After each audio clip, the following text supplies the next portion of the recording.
Sociology, University of California, Santa Barbara. Fátima is one of our two Andrew W. Mellon Foundation Fellows in Latino Studies here this year. And today she'll be talking about the meanings, plural, of Latino fatherhoods. Please join me in welcoming Fátima Suárez.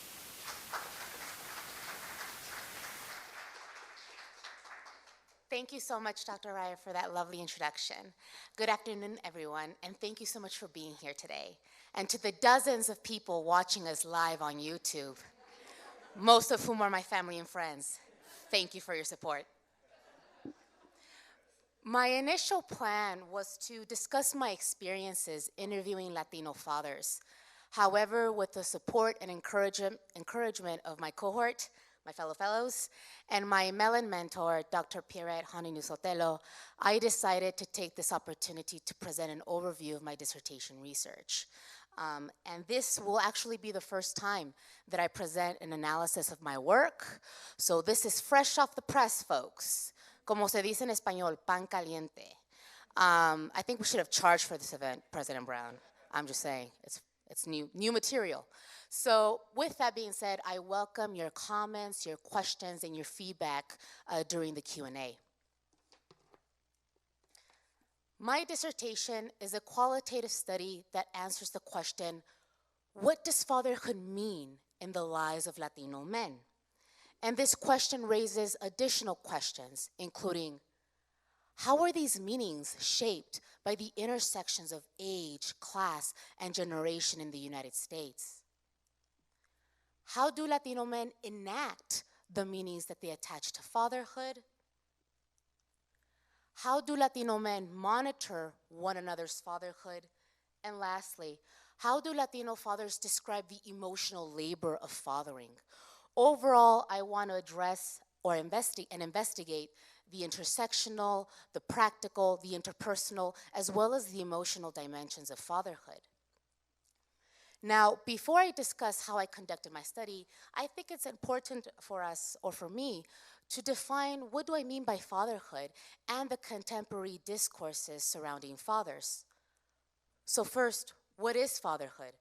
Fatherhood defines a biological and social relationship between a male parent and his children.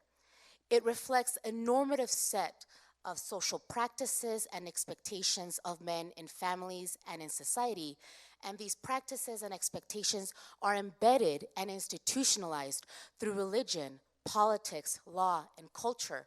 For example, in our society, the majority of us have our father's last name because legally, a father is considered to be the primary responsible party for the financial well-being of that child, thus securing for a place for that child in the larger social structure through the transmission of intergenerational wealth. On the other hand, fathering generally refers to what men do with and for their children. These are the practices that are socially learned and not necessarily biologically determined.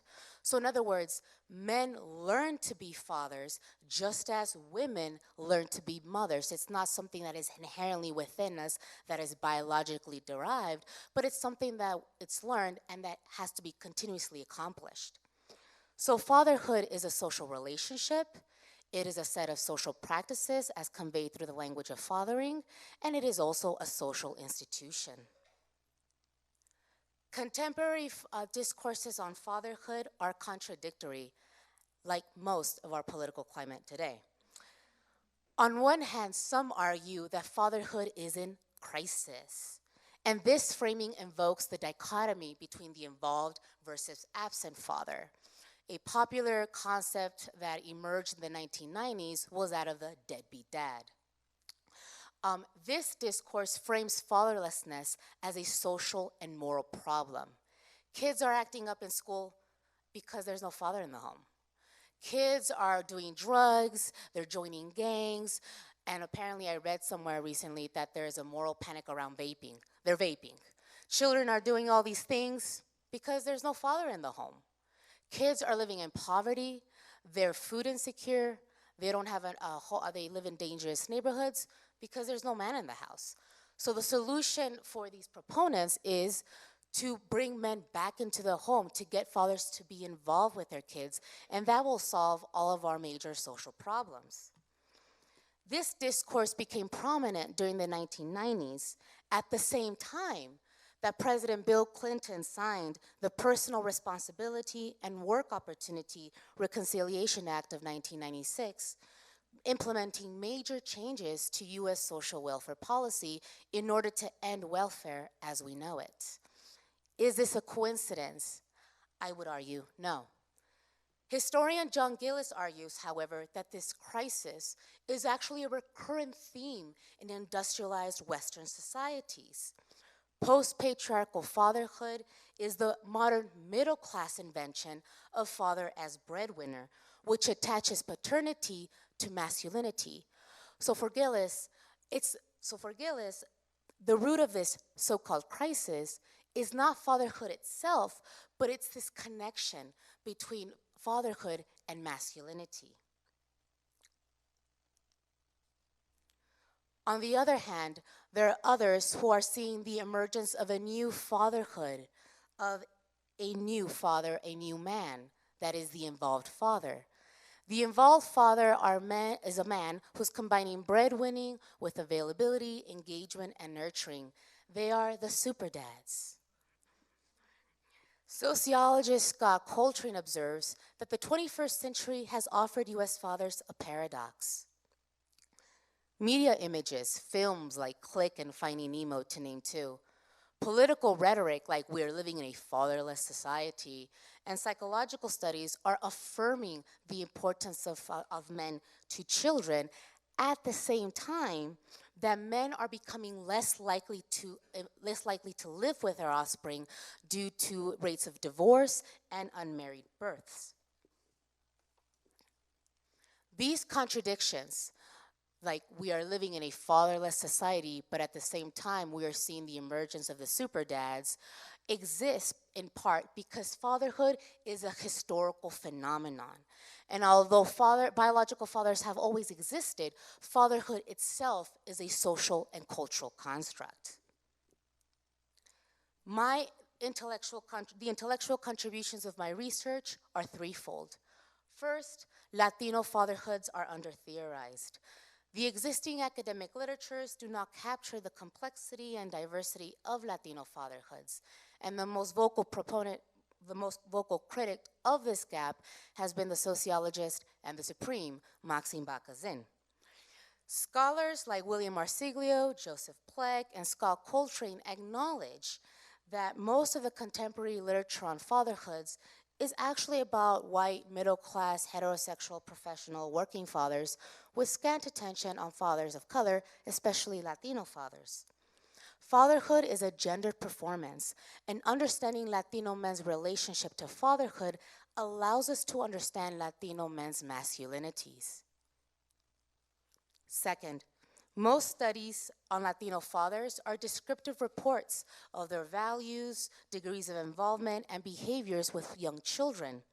My dissertation engages in an in-depth structural and cultural analysis that looks at Latino fathers as social agents who navigate social structures that create and constrain opportunities for involved fathering in a myriad of ways. Lastly, my dissertation draws upon intersectional approaches to gender theory and identity in order to move academic work beyond the machismo framework. By using this approach, I capture the complexity and the diversity that exists among Latino men, how the ideology and practice of fatherhood varies by ethnicity, class, age, generation, and education, to name a few. In doing so, I provide a more nuanced look at fatherhood. Previous work on motherhood by Patricia Collins, Mary Pardo, and Denise Segura has been carried out through an intersectional lens, and I think it's time to do similar work on fatherhood.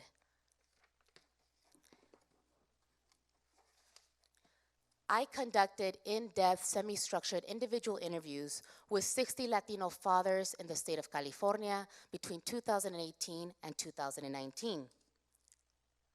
Participants needed to self-identify as Latino and have children.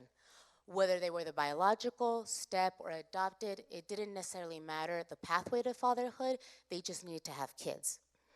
Now, as a Mellon Fellow in Latino Studies, I think it's especially important for me to define what I mean by Latino. The question of whether Latina, Latino, Latinx is a racial, ethnic, or cultural label is often highly debated among race scholars. The term Latina, Latino, and now Latinx generally refers to persons of Mexican, Puerto Rican, Cuban, Dominican, Central, or South American descent.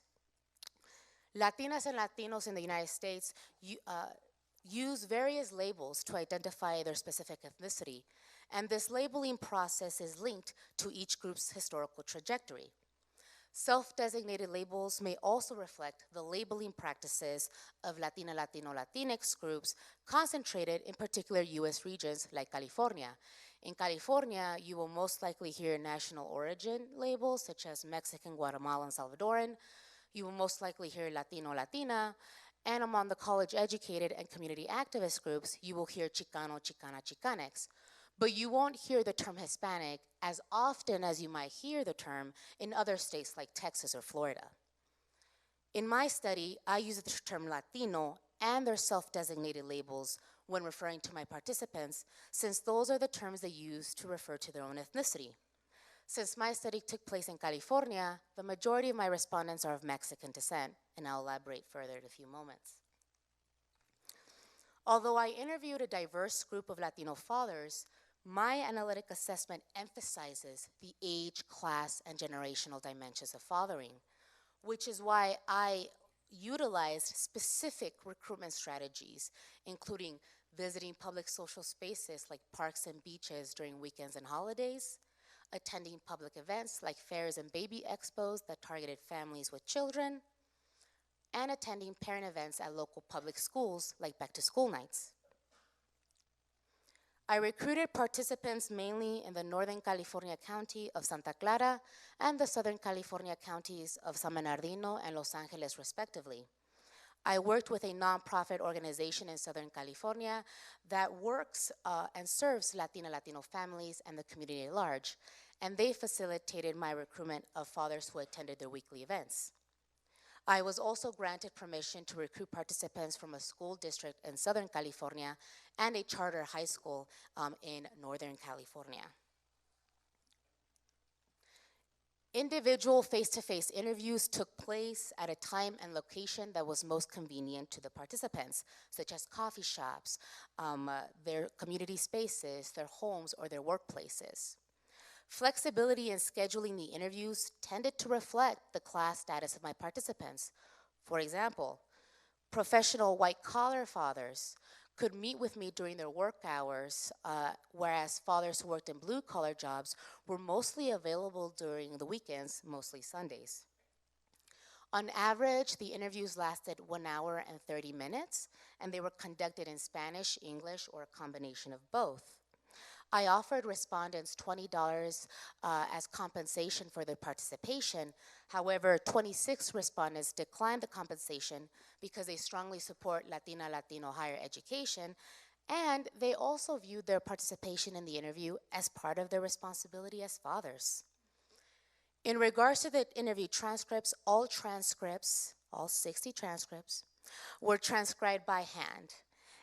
And I, along with 2 undergraduate research assistants whom I trained, transcribed the interviews. Here, I show you the flyers that I designed to recruit participants for my study. I wrote them in English and in Spanish, and I listed not only the eligibility requirements, but also my contact information. Now, modesty aside, I'm pretty proud of these flyers. I think I did a spectacular job on them, given that I'm not artistic, I'm not an artist. But they definitely turned some heads. They were showstoppers. So I'm pretty proud of them. Of the 60 interviewees, the overwhelming majority of my respondents were of Mexican descent, which is the largest Latino subgroup in the United States. 4 were Salvadoran, 2 were South American, specifically Colombian or Peruvian, and 1 was Puerto Rican. 3 participants also identified as mixed race and biracial, and all 3 of those participants claimed Mexican ancestry. I also interviewed 3 participants who claimed Native American ancestry as well. In regards to generations since immigration, 31 of my participants were first generation. According to the National Survey of Family Growth, 64% of Latino fathers in the US are immigrants. 21 respondents were second generation, meaning that they were the children of immigrants, and 15 participants were part of the third or later generation. In terms of age, participants' ages ranged from 25 to 73, and the median age was 47, and this is an overall breakdown of the ages of my participants. Participants worked in a variety of occupations.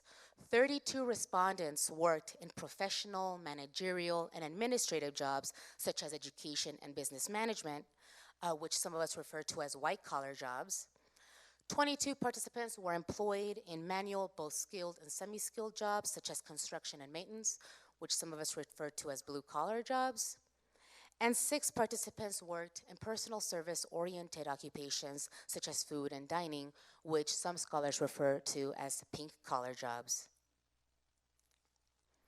In terms of their educational attainment, 24 respondents had a high school diploma or less, 7 had attended some college or technical institute, and 29 had a bachelor's degree or higher. Now again, I highlight these demographics because my analysis emphasizes the class, age, and generation since immigration of my participants. This is a current snapshot of my dissertation as a whole. In the first substantive chapter, I discuss the effects of paid employment on men's father identities and practices. In the following chapter, listed here as chapter 3, I examine the role of women in constructing my participants' masculinities and fatherhoods over time. I included a chapter called Between Reverence and Resentment, Latino Men's Relationships with Men in Their Lives, because my participants had a lot to say about men, especially their fathers. Participants were able to present themselves as good fathers or good fathers in progress because of their fathers or other male role models, whether their own dads were the best dads in the world or they were merely sperm donors, a phrase 2 of my participants used to refer to their biological fathers.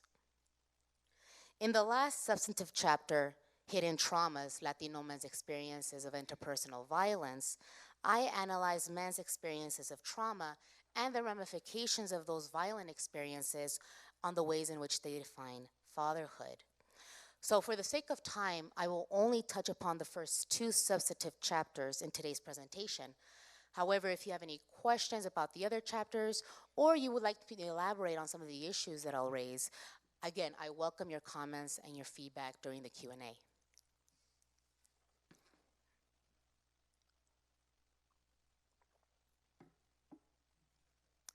Fatherhood is inextricably tied to cultural constructions of masculinity and the social expectation of men as fathers. In the words of anthropologist Nikolas, work is an expression of paternal responsibility. In this chapter, I argue that work enables Latino men to be good provider fathers, but at the same time, work pulls them away from their families, detracting them from accomplishing the ideal of involved father. According to a report published by the National Research Center on Hispanic Children and Families, Latino fathers have a strong engagement in the labor force. Most Latino fathers are employed full-time, but 46% of all Latino fathers have less than a high school education, which means that many of them, 2/3 actually, are low income. However, there are stark differences between foreign-born and US-born. Nearly 73% of immigrant fathers are low income compared to 27% of US born Latino fathers. Now, I highlight these statistics for you because I think it's important to contextualize Latino men's labor market participation if we are to examine how their participation informs their fatherhood experiences. Many of my respondents believe that work is something they have to do in order to financially provide for their families. They continue to define provision as their primary responsibility to their families. For example, Marcial is a 30-year-old Mexican immigrant father of 2 daughters, and he shares with me, it's necessary to maintain a job and to do your job, because if your work is good, then your family will be good. And if my job isn't secured, how am I going to feed them? Where are they going to live? The majority of my middle-class professional white-collar participants are educators, such as teachers, superintendents, and principals. So this theme, when fatherhood and work intersect, working with children, was very prominent in my interviews. The respondents saw parallels between how they related to their children and their students at school, particularly male students. I also interviewed 4 fathers who work in nonprofit organizations that mostly cater to children and families in their communities, and they also shared similar experiences. Victor is a 39-year-old father who was the principal at a charter high school at the time of the interview. Victor shares with me, I think I began to exhibit some characteristics of fatherhood long before I was ever truly a father. I have worked in communities throughout my 18 years as an educator where there was a large population of young men who suffered from absentee fathers.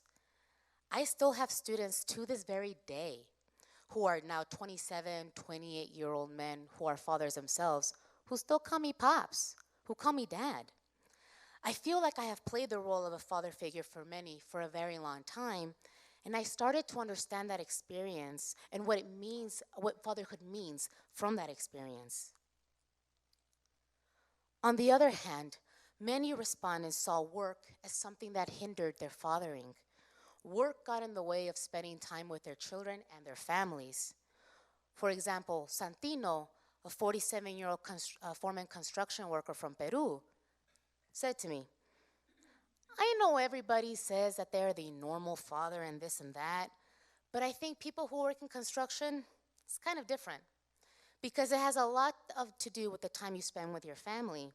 And for us, as much as we want to do that, you can't because you're always working so many hours and you're sitting in traffic and you got people who depend on you. It's not just your job if you have a crew of 10 or 20 guys working under you. It's not just your house. The majority of my respondents reflected on the quality of their relationships with their own fathers, and they recognized that work prevented them from getting to know their fathers in a deep and intimate way. Miguel is a 45-year-old Mexican immigrant father from Aguascalientes who works in a pink-collar job and is a father of 2 sons. He remembers, mi papá trabajaba desde las 9 de la mañana a 10 de la noche. Yo no recuerdo haber recibido un consejo de mi padre. Mi padre era más reservado, digamos así. Él no lloraba y siempre nos inculcó a nosotros que los hombres, la frase que él decía era, los hombres no lloran, nomás llevan el diario, queriendo decir que solo traemos el dinero a la casa.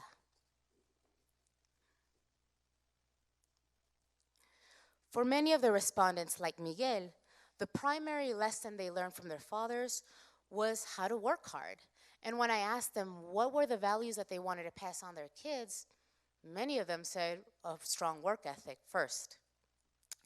All of the fathers who had migrated to the United States, as well as some who grew up poor in the US, worked as children. For many of my participants, being what sociologist Arnett Ferguson calls adultified was emotionally painful because they felt like they didn't have a childhood, and it's something that they wanted to give to their kids. Santos is a 38-year-old second-generation Mexican-American father who works as a teacher aide and Uber driver. Santos recalls, when I was working up, growing up, I was always working with my parents because they didn't have traditional jobs. They used to work at the swap meet making pillows, comforters, and then they were yarderos. So they would buy secondhand stuff, fix it up, and resell it. And I did all that growing up. As far as I can remember, I'm going around the streets in LA selling stuff to help my family out. So it was always work, work, work. So I think I have a great work ethic because of that. But I didn't have, I guess, a childhood. I mean, I had one, but it was working with my family. And I wanted something different for my son and my daughters. Fathers who wanted to break the cycle, like Santos, and had the means to do so, which were mostly highly educated professional fathers, did so by altering their work schedules and ambitions for their children and for their partners, many of whom were also working professionals. Fathers are either taking days off to spend with their families, not working overtime, or they're turning down job offers and promotions because it would increase their work hours and stress. Alfonso is a 35-year-old Salvadoran father who works at a private liberal arts college in Southern California, and he told me, "I am very respectful of my wife's successful career. She's been working for a global entertainment corporation for like 14 years, and she's in a field where not that many women work. And the fact that she's a woman of color, she's Latina, which makes her a very, very rare individual in her office. I chose to stay in my current job because I had my family in mind, and also because I had my wife's career in mind as well. I knew that if I were to ask her to leave, she would have to start all over again, and I know that she worked very, very hard to get to a place where she's at now. And if I would have asked her to quit her job, it would have been almost insulting for me to do that to her." Additionally, I interviewed 3 fathers who at one point were stay-at-home dads. And they discussed how spending time with their children at home and being the primary caretakers of their kids actually allowed them to forge close connections with their children. And this actually sometimes caused conflict with the mothers of their children. Gabrielle, a 47-year-old Chicano father of 2 adult children, remembers, "I had the opportunity to get hired by the city, which was work from home. And I would go to visit school sites every now and then to look at how they were doing arts integration programs. And at that point, I became a stay-at-home dad." When I asked Gabriel if it was difficult for him to stay at home with the children while his wife worked, he said, "I love my wife, and I love my family, and I don't know if it was ever a feeling of, aha, men can do it too. It was never like that for me. I think I felt the amount of love that I had for my family, and it was something that I needed to do at that time." Ironically, some Latino fathers use work, men's commitment to paid labor, as a way to monitor other men's fatherhood. First, many middle-class professional working fathers who had access to paternity leave and had greater work flexibility were critical of fathers who were not visibly invested in taking care of their children or who didn't show up to parent events at school. They read those actions as stereotypical, since it's commonly assumed that Latino men, particularly Latino fathers, are all about work and nothing else. They read those actions as stereotypical, since it's and they attributed this to culture rather than to the structure of the U.S. economy or the academic calendar. For example, Rogelio, a 46-year-old second-generation father who works as a school administrator, said, "The stereotype that the dad has to be at work all the time, doesn't make time to participate in any of the activities, that is still prevalent in our culture. Part of it is because of need, part of it is because within our culture, and like dads in general, don't know that you can ask for time off work. Saying, hey, I gotta go to my kid's award ceremony, give me 30 minutes, give me an hour, or whatever time. I think most employers are okay with it as long as you don't make it a routine. But that is one of the stereotypes that continues is, I can't go, mijo, I have to go to work. Well, yeah, that's true, but you can also ask for 30 minutes. You can always make it up at the end. Second, Many fathers would characterize their own fathers or older men who had children, such as their spouse's father, as old school or traditional when comparing their own parenting techniques. One way respondents were able to, like Bridges and Pascoe says, discursively distance themselves from the provider archetype was to call those who did as old school, thus claiming to adhere to modern fathering. Overall, paid employment works in contradictory ways for the Latino fathers I interviewed. It validates and undermines their efforts to accomplish the hegemonic ideal of the involved father. Another tension is that while participants disagreed and were often disappointed by their own father's lack of success in balancing work and family, they admired their work ethic, which is something they wanted to pass on to their kids.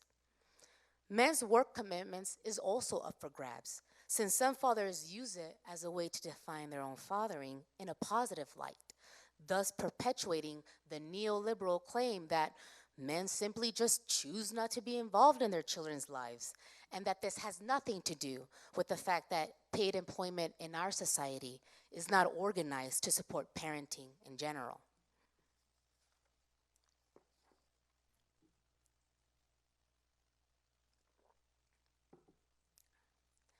In my study, I found that women play a pivotal role in constructing my participants' masculinities and definitions of fatherhood over time, and this finding is actually supported by other studies.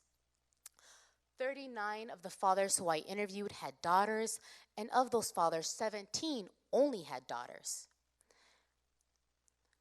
Overwhelmingly, the majority of these participants disclosed that having daughters gave them the opportunity to experience a different range of emotions that they had not experienced before, such as vulnerability and humility. These participants believed that having daughters made them warmer, softer, a process I would like to call softening masculinity. For example, Rudy, a 54-year-old Mexican-American father of 2 adult daughters, shared with me, "My dad was very strong and very authoritarian. And what I got out of fatherhood is, and some say it's girls, but I don't follow that sexism stuff at all. But what I got out of it was that I became less of my father as I continued to grow up. I became more warm and more open-hearted.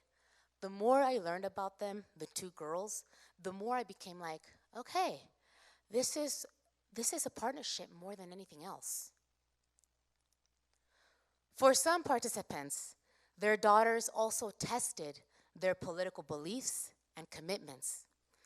Nikolas is a 44-year-old Salvadoran father who works as an associate dean at a private liberal arts college in Southern California. When his daughter was 7 years old, he was trying to give her a bath, and she was resisting. After several minutes of going back and forth, his daughter proclaimed, "It is my body, and it's my choice if I want to take a bath." Hearing his daughter's proclamation, Nikolas thought, oh, fuck, she's right. When I asked him, "How did you respond?" Nikolas admitted that he, to use British sociologist Tina Miller's concept, fell back on the traditional approach, which maybe some of you parents in the audience might have also used with your own kids. The classic, "As long as you live under my house, you will abide by my rules." Following this interaction with his daughter, Nikolas, a self-identified feminist, learned that I'm not as woke as I thought I was. Other fathers who held progressive values also shared Nikolas' sentiment about the difficulties of respecting their daughter's autonomy while enforcing authority in the home. Here we have an image that my very good friend, Dr. Liliana Rodriguez, shared on social media, and it illustrates what appears to me to be a father talking to his daughter, and he says, "Listen to me, gender is a construct, society is a construct, money is a construct, but bedtime is very, very real." And I'm not gonna lie, when I first saw this image, I laughed out loud for like 3 minutes by myself.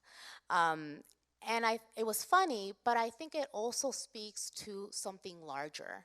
In our current historical moment, our gender politics are being shuffled and reshuffled.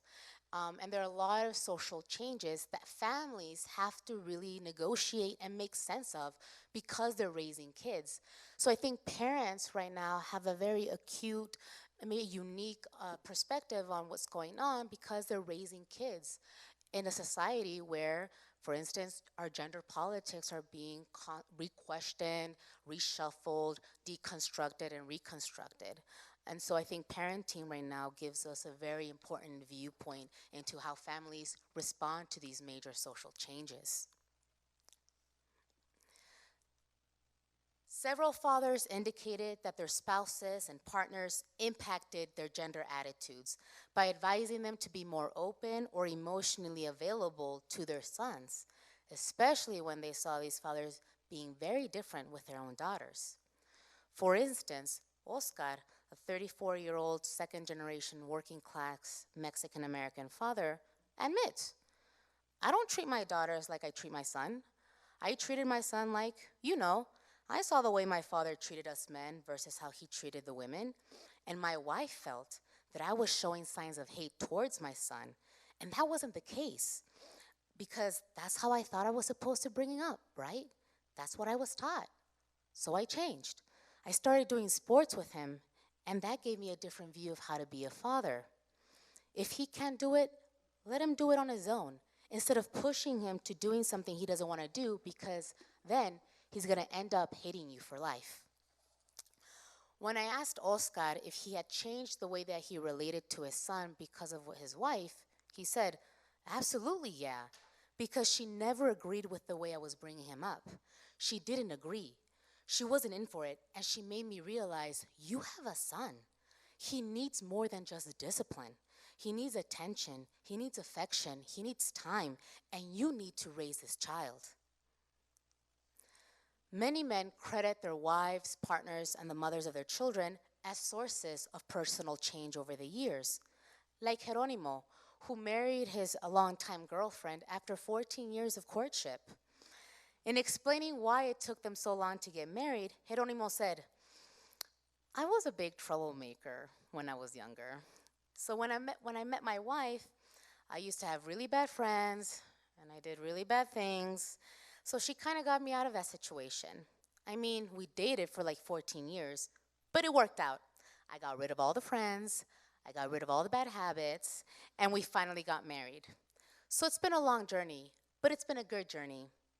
She raised me from the ashes, you can say. In several instances, the wives of or partners of the Latino fathers I interviewed had physical and mental health problems that prevented them from achieving the ideal, what sociologist Sharon Hayes calls, of intensive mothering, being supermom, which in turn enhanced men's degree of involvement with their kids, thus shaping their views of fatherhood. Several fathers noted that because their wives or partners had emergency C-sections or there were other complications during childbirth, they had the opportunity or access to hold their children first before the mothers after their kids were born. They noted the significance of that moment in helping them feel closer to their kids. One father perceived that moment as the closest he will ever be to feeling that level of closeness and intimacy that women naturally get to feel with their own children. Alan is a 48-year-old biracial middle-class father who was a primary caretaker of his son during the first 3 years of his life because his wife went into psychosis and was heavily medicated after birth. When Alan's second son was born, he remembers that his wife wanted to have that relationship with the second child so badly that she almost kept everybody away from her relationship with him, which affected the kind of relationship and level of intimacy Alan felt with his second child. Likewise, Diego, a 57-year-old Mexican-American father, remembers the fear he felt when his wife gave birth to their first daughter. He shares with me, I have never seen a C-section. I hadn't read about it because we were so focused on having the baby naturally. I was holding the baby thinking, this could be it. Something may happen to my wife, and this could be my baby. So my first daughter, we really bonded because my wife had to have emergency surgery 3 days later. And so she was really out of commission for the first 2 weeks. So I was feeding the baby, putting the baby to sleep, taking care of the baby. My first daughter and I became very, very close. And we've been close ever since. But it was a moment. It was that moment when they handed me my daughter and I had her. I was just crying. I thought, this kid is gonna totally depend on me. She needs me, because I wasn't sure that if I even had my wife on this deal. I'm still trying to analytically work through this, but I think there's something to be said about the social organization of childbirth and the potential implications for how fathers perceive their abilities to have close relationships with their children or just to be a father. I interviewed 8 respondents who were raised by women, and they shared their deep appreciation of women in general. They were also very resentful of their fathers. When I asked these participants about their fathers, they said their mothers were their fathers, and they gave the women who raised them the credit for who they were as men and as fathers. Participants' relationships with their daughters and their partners were also impacted by these experiences. Rafael is a 35-year-old working-class father of a 10-year-old son who idolizes his mother since she raised him and his 2 siblings by herself in Mexico City. Rafael proclaims, "Lo que tengo ahorita, lo que he tenido siempre, es gracias a mi madre. Ella cruzó la frontera para tener un mejor futuro para nosotros. Nos mandaba dinero, ella tenía 2 trabajos, como te vuelvo a repetir, madre y padre para nosotros. Nos sacó adelante, nos ha sacado adelante. Ella nunca se ha dado por derrotada. Como ella dice, los hombres, hijo, no sirven para nada. Por eso siempre he admirado a las mujeres, porque ellas siempre han salido adelante. Yo soy hombre, pero yo sé sobresalir, y por eso he admirado a las mujeres. Porque ellas no se dan de derrotar. Ellas, si se tropiezan, se levantan, y los hombres no. Si los hombres se tropiezan, ahí quedan. Todos, en cualquier lugar, México o Estados Unidos, en donde sea, los hombres no llegan a un nivel de las mujeres." Here, Rafael not only valorizes his mother and women in general, but also discloses his monitoring of other men and his attempt to discursively distance himself from men in general in order to align himself with women. To conclude, I would like to thank the School for Advanced Research and the Andrew Mellon Foundation for this incredible opportunity to write my dissertation in a beautiful place like Santa Fe, where I also get to build a supportive intellectual community that includes scholars like Dr. Pierre Hondinu Sotelo, Michael Mesner, my cohort, my fellow fellows. I would also like to thank my dissertation committee at UC Santa Barbara, who I so lovingly call #Team Fatima. My support system, you know who you are. And last but certainly not least, I would like to thank the 60 participants who shared their testimonials with me. Muchísimas gracias.